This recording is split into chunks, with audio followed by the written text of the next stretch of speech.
Advocate Vinod Mathew Wilson, ഡൽഹിയിലേറ്റ തിരിച്ചടിയെ party എങ്ങനെയാണ് നോക്കിക്കാണുന്നത്?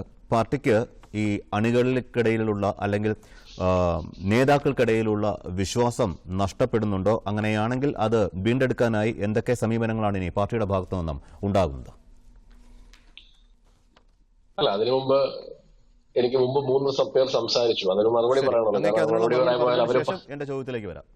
അവര് മറുപടി പറയാതിരുന്നാൽ പിന്നെ അതൊക്കെ ഇവിടെ സ്ഥാപിതമാണല്ലോ. ഒന്നാമത്തത് മോഹൻ വർഗീസ് സാറാണ്. സാറും ഞാനും തമ്മിൽ ഇലക്ഷന് മുമ്പ് 2 ചർച്ചയ്ക്ക് ഇരുന്നതാണ്. അന്ന് സാറ് പറഞ്ഞത് പാർട്ടി വിത്ത് ഡിഫറൻസ് ആണ് ആം ആദ്മി പാർട്ടി. ഡൽഹിയിൽ അഴിമതി എന്ന് പറയുന്ന BJPയുടെ ഈ ആയുധം സാധാരണക്കാരെ ഏശില്ല. ബഡ്ജറ്റ് ഒരു തരത്തിലും അവരെ ബാധിക്കില്ല. അത് മാത്രമല്ല, കൊടുത്തുകൊണ്ടിരിക്കുന്ന ഗ്യാരണ്ടി ഉറപ്പുകൾ വേണ്ട എന്ന് വെച്ച് ഇനി ലഭിക്കാൻ പോകുന്ന BJPയുടെ ഗ്യാരണ്ടിക്ക് പുറകെ ആൾക്കാർ പോകില്ല.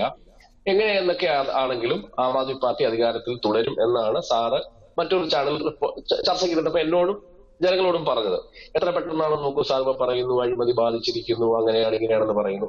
ഇതാണ് ഈ നിരീക്ഷണത്തിന്റെ പ്രശ്നം. ഞാൻ നിരീക്ഷണങ്ങളിൽ വിശ്വസിക്കുന്നില്ല. ഞാൻ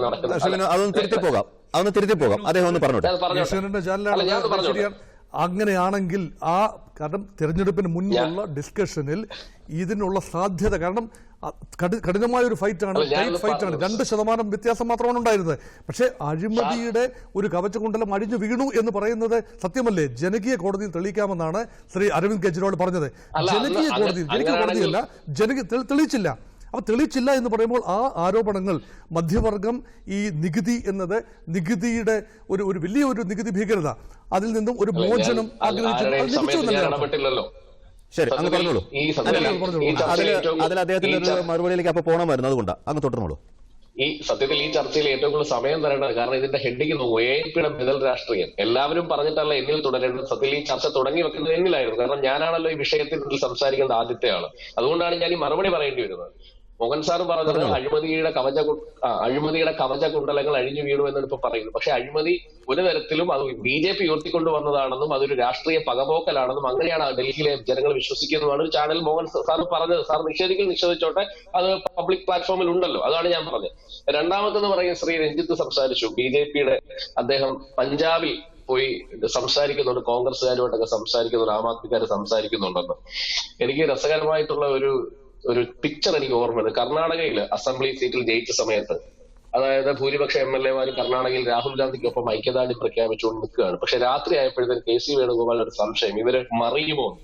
അവസാനം ഞാൻ നമ്മളെല്ലാം കണ്ട കാഴ്ച ടൂറിസ്റ്റ് ബസ്സിനകത്ത് കയറ്റി ഇവരെ നിർത്തിയേക്കണം. ഇത് റിസോർട്ടിലോട്ട് പോകണം, റിസോർട്ടൊക്കെ ബുക്ക് ചെയ്തിരിക്കണം. കാരണം ഞാൻ ആ കാഴ്ച കണ്ടപ്പോൾ എന്റെ മനസ്സിൽ വന്നത്, ഞാൻ ഈ കൊല്ലത്ത് താമസിക്കുന്ന ആളാണ്. ഈ പണ്ട് പാണ്ടി നാട്ടിൽ നിന്ന് ഈ കാളക്കൂറ്റന്മാരെ ഇതിനകത്ത് കൊണ്ടുവരും. കാരണം ഇവരെ കാല് കീഴെ കെട്ടിയിടും, കാരണം ചാടി പോകാതിരിക്കുക, പിറ്റേ ദിവസം അറക്കാനുള്ളതാണ്. അങ്ങനെ കുറെ പേരെ ഇങ്ങനെ കൊണ്ടുവരുന്ന വിഷയമാണ് എനിക്ക് ഓർമ്മ വന്നത്. അപ്പൊ അങ്ങനെ ഏതാണ്ട് 200 MLA-മാർ കഴിഞ്ഞ കാലങ്ങളൊക്കെ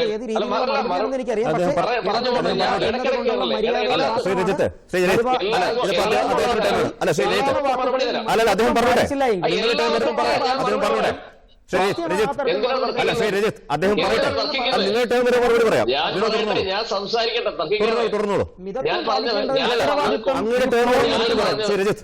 അല്ലല്ല, ഇങ്ങനെയാണെങ്കിൽ ഈ ചർച്ചയ്ക്ക് ഇരുന്നിട്ട് കാര്യമില്ല. ഞാൻ സംസാരിക്കട്ടെ. അദ്ദേഹം പറഞ്ഞ എന്താണ്? ആം ആദ്മിയിലെ ആൾക്കാർ ഇങ്ങോട്ട് വരാൻ ശ്രമിക്കുന്നു, ഞങ്ങൾ ചർച്ച നടത്തുമെന്ന് പറഞ്ഞു. ഞാൻ പറഞ്ഞ മറുപടി നമ്മൾ കണ്ട കാഴ്ചയല്ലേ? കർണാടകയിൽ അസംബ്ലിയിൽ ജയിച്ചപ്പോൾ റിസോർട്ടിൽ കൊണ്ടുപോയി പാർപ്പിച്ചത് കണ്ട കാഴ്ചയല്ലേ?